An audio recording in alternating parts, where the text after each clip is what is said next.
आहा, एक सुंदर भक्त की कथा है, धन्ना भगत की।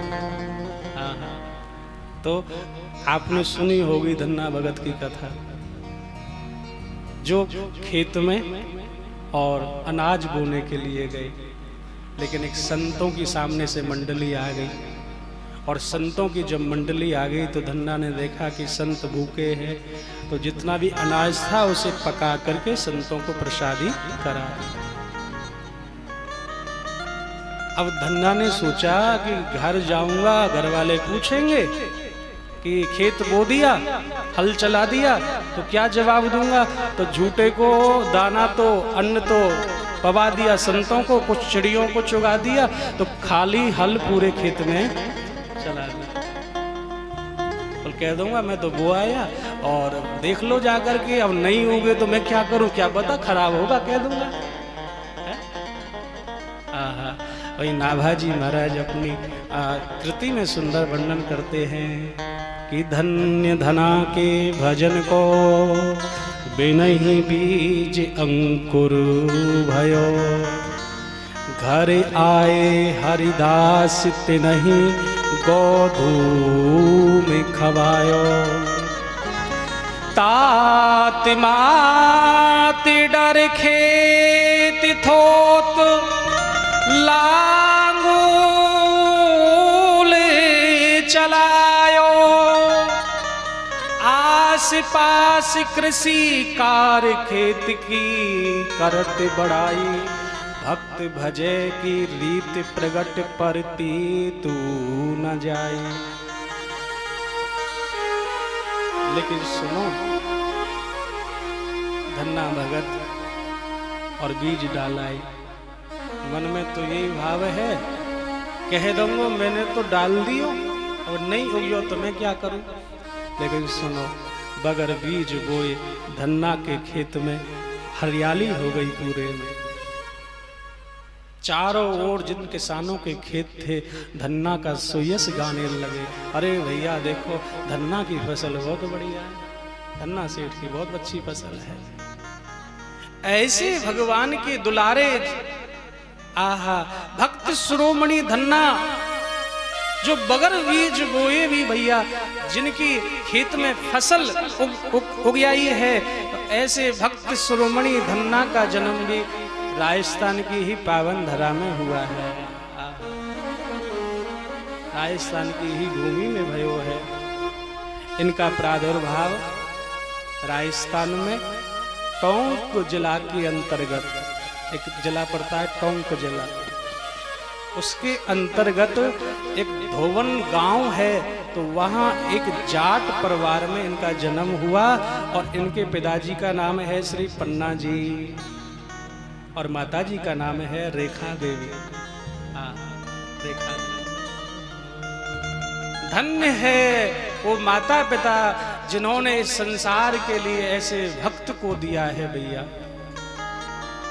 धन्य है ऐसी माँ को, क्योंकि शास्त्र कहते हैं, संत जन कहते हैं कि जननी जने तो भक्त जन के दाता के सु, नाहि तो माता बाँच रहे वृथा गमावे।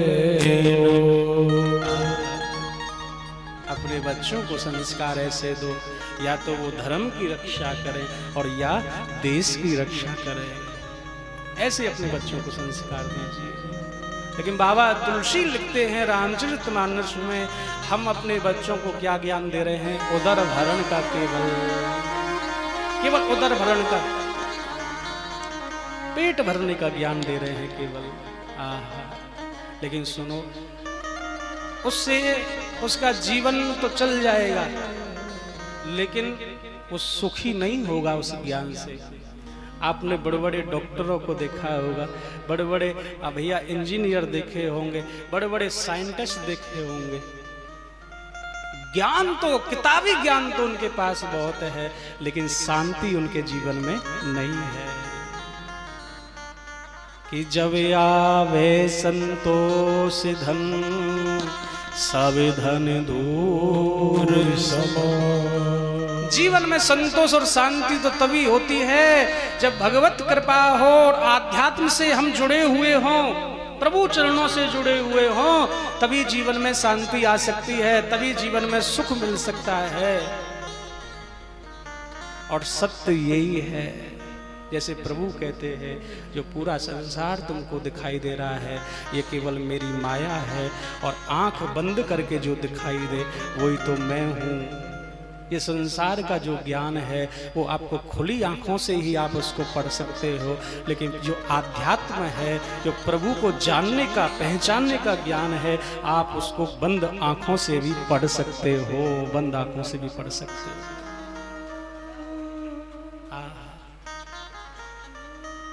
तो देखो भक्ति धन्ना की, संतों के चरणों में प्रीति देखो, अनुराग देखो। उन्होंने देखा कि संत भूखे हैं, पक्षी भूखे हैं, तो संतों को भोजन करा दिया, पक्षियों को दाना सब चुगा दिया। लेकिन देखो भगवान तो देख रहा है, हम लोग क्या कहते हैं, कौन देख रहा है? कोई भी काम करते हैं, कोई गलत काम करते हैं तो ऐसे देखते हैं, कोई देख तो नहीं रहा। लेकिन सुनो, भगवान सबको देख रहा है, सबको देख रहा है। मेरे गोविंद ने देखा कि इसने परमार्थ किया है, ऐसे निराश नहीं छोड़ूंगा।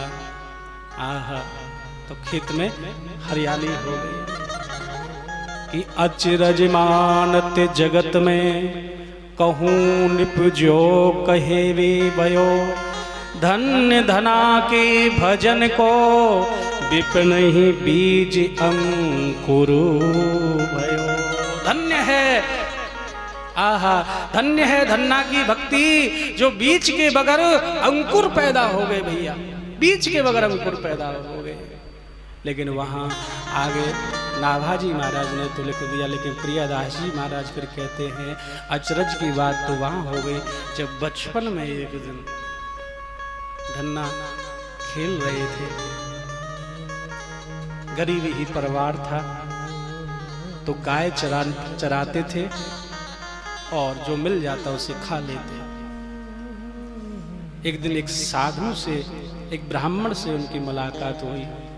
ब्राह्मण ने धन्ना से कहा, धन्ना तू भगवत भजन किया कर, ठाकुर जी को जप किया कर, नाम जपो कर, तू वैसे ही ऐसे घूमतो रहे, कभी सेवा पूजा नहीं करे भगवान की।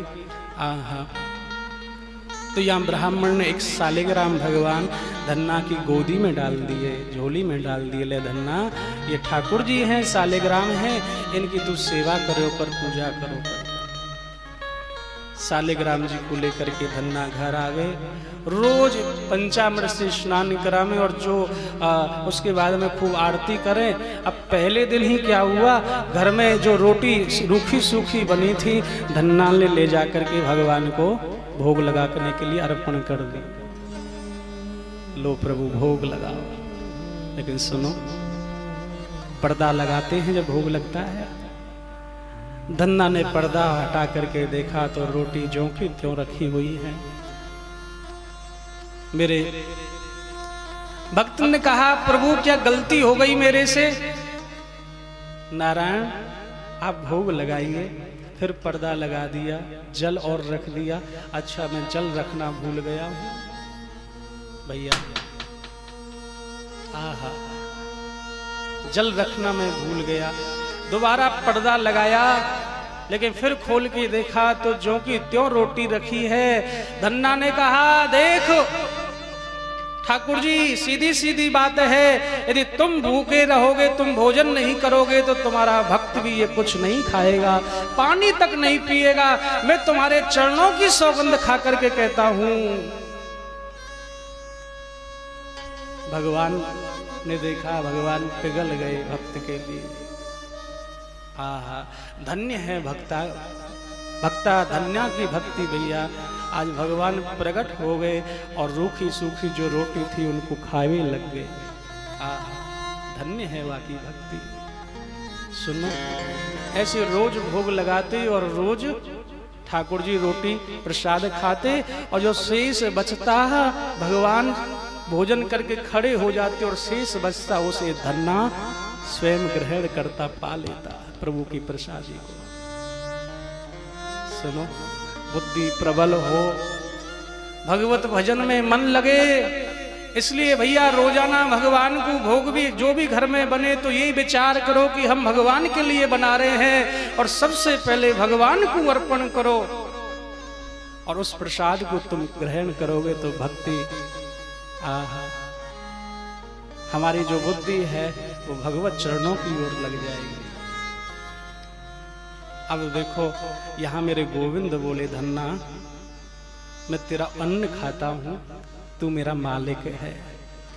धन्ना की आंखों से झरझर आंसू बहने लग गए। गोविंद, संसार के मालिक तो तुम हो, क्यों मुझे झूठी बड़ाई दे रहे हो? मैं तुम्हारा मालिक नहीं हूं। गोविंद ने, प्रभु ने कहा, नहीं धन्ना, मैं तेरी रोटी खाता हूं, तू ही तो मेरा मालिक है। तेरा अन्न खाता हूं तो देख मैं कुछ ना कुछ काम जरूर करूंगा, तेरा काम करूंगा अब रोजाना, और यदि तू काम मेरे से नहीं कराएगा तो मैं तेरे यहाँ भोजन भी नहीं पाऊंगा। आहा, भक्त ने देखा प्रभु पहले मना किया, प्रभु आप काम करोगे मेरे यहाँ? मेरे लिए मरना हो जाएगा कि मेरे गोविंद मेरे काम करे। आहा, लेकिन भगवान ने कह दिया तो मैं भोजन नहीं पाऊंगा। धन्ना ने कहा तो ठीक है, आपको तो एक ही बात अच्छी लगे है, क्योंकि आपको तो अवतार भी जब जब भयो है तो किसके लिए भयो है कि विप्रधेनु सुर संत हित लीन मनुज अवतार।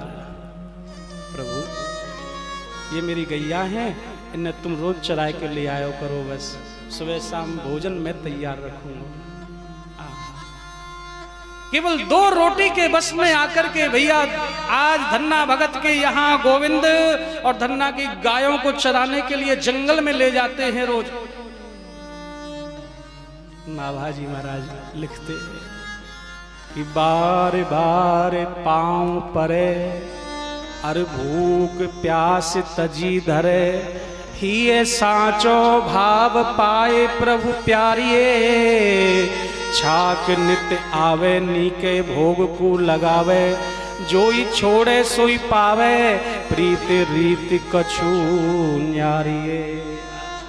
जो कुछ छोड़ देते हैं भगवान उसे पा लेता है।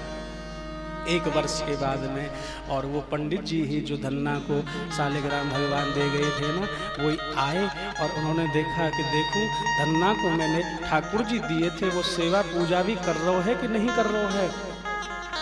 घर में जैसे ही प्रवेश किया तो पूजा का तो कोई भी सिस्टम ही नहीं बचा है, ना कहीं फूल माला है, ना धूप बत्ती है, और जो ठाकुर जी दे गए थे वो भी ठाकुर जी दिखाई नहीं दे रहे। ब्राह्मण देवता ने कहा, अरे धन्ना मैं तुझे ठाकुर जी दे गया था, अरे मूर्ख तू तो मूर्ख का मूर्ख रहा। मैंने सोचा कि तू ठाकुर जी को पाकर के उनकी शरण में चला जाएगा, अरे तेने सालिग्राम भगवान भी घर से बाहर निकाल के कहाँ रख दिए, कहाँ गए भगवान? धन्ना ने बड़ी सरल शब्दों में कहा, बाबा गुरुजी भगवान गाय चरावे को गए। अरे तू वो तो क्यों मजाक कर लो? बोल नहीं मैं सत्य कह रहा हूँ, भगवान गाय चरावे गए। पंडित जी ने कहा मेरा जीवन निकल गया प्रभु की भक्ति करते करते, भजन करते करते, आज तक मुझको दर्शन नहीं हुए, तू झूठ बोल रहा है। धन्ना ने कहा प्रभु नहीं मैं झूठ नहीं बोल रहा, भगवान रोज गाय चरावे को जावे, मेरी गैया चरा में। पंडित जी ने कहा मुझे दर्शन करवा दे। तो धन्ना पंडित जी को लेकर के जंगल में गए जहाँ गैया वो भगवान चराते हैं धन्ना भगत की। लेकिन सुनो, हर किसी को भगवान दिखाई नहीं देते, हर किसी को भगवान दिखाई नहीं देते। धन्ना कह रहा है देखो गुरुजी सामने भगवान वो बैठे हैं और हाथ में डंडा लिए हुए हैं और गौ माता सभी घास चर रही हैं, और भगवान देखो कितने मोर पंख लगाए हुए, सुंदर पीताम्बर पहने हुए बैठे हुए हैं। गुरुदेव भगवान ने कहा धन्ना क्यों मजाक कर रहा है, मुझे तो कोई नजर नहीं आया। सुनो, जिनकी आंखों पर माया को आवरण है भैया, वाकई भगवान नहीं दिखाई दे है। माया को आवरण जिनकी आंखों पर पड़े हुए हो ना, उसको भगवान नजर नहीं आवे हैं। आहा, तो यहाँ धन्ना ने कहा मैं सत्य कह रहा हूँ गुरुदेव, भगवान ही है। पंडित जी ने कहा देख तू यदि मजाक नहीं कर रहा हो तो कह दे एक बार अपने भगवान से मुझको दर्शन करा दे। यहाँ धन्ना ने भगवान से प्रार्थना करी है, प्रभु एक बार दर्शन दे दो, नहीं तो मैं जगत में झूठा हो जाऊंगा, जगत में झूठा हो जाऊंगा। कि धन्या को दयाल हविके आज्ञा प्रभु दई धर्यो, करो गुरु रामानंद भक्तिमती हरियो है। धन्या ने जैसी आज्ञा दी, भगवान भैया प्रकट हो गए और पंडित जी ने जैसे भगवान के दर्शन करे, पंडित जी गुरुदेव भगवान ब्राह्मण देवता और धन्ना के चरणन में गिर गए कि धन्य है तेरी भक्ति जो तूने आज मुझे भगवत दर्शन करा दिया, भगवान का दर्शन करा। धन्ना ने भगवान से कहा प्रभु मैं धन्य हो गया, लेकिन भगवान ने कहा धन्ना तू मेरा बहुत प्रेमी है, प्यारा है, लेकिन बेटा तेरी भक्ति में अभी कमी है। क्या कमी है?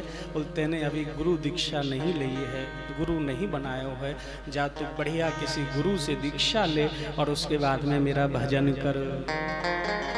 भगवान के कहने पर धन्ना भगत स्वामी श्री रामानंदाचार्य जी के पास में गए हैं और वहाँ से दीक्षा प्रदान करी है और भैया फिर प्रभु के भजन में लग गए और लोक में प्रसिद्ध हो गए और कितने वर्षों से उनका यश गाया जा रहा है और जब तक ये सृष्टि रहेगी भगवान की तब तक उनका यश गाया ही जाएगा। प्रेम से बोलो राधे।